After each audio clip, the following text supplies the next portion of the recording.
Michael Brown here. One of the scariest, most powerful exorcisms ever occurred in Manila, 1953, to this girl named Clarita Villanueva. She had been born to a woman who was into fortune telling and spiritism, seances, and so forth. And her father, I don't know where he was. Some people said he had died. Other people implied he went away, but whatever. Her mother died when she was 12. She was left by herself. She ended up on the streets as a prostitute.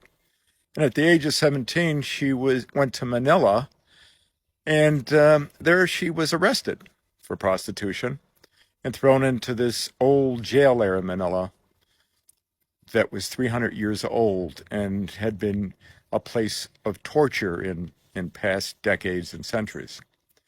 Well, apparently she picked something up there, because after a few days there, she starts showing all these welts and bruises and bite marks all over her body.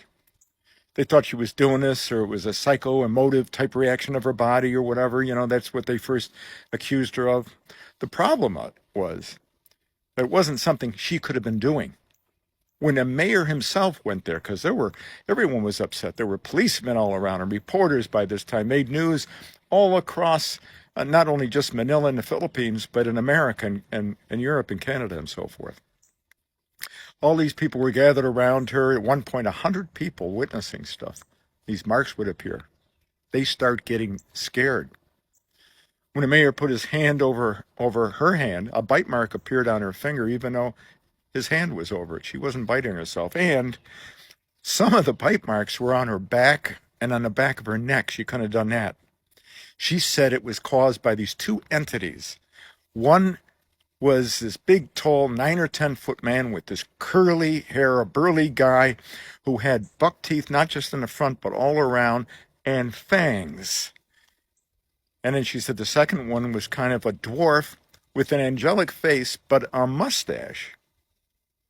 Anyway, they were biting her and tormenting her, and it got bad.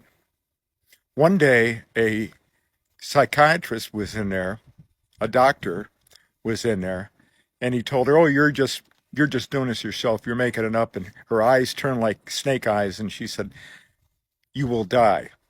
He died the next day, inexplicably. And another time, she had a confrontation with a jailer who kicked her, and she said the same thing. "You will die." He died 4 days later.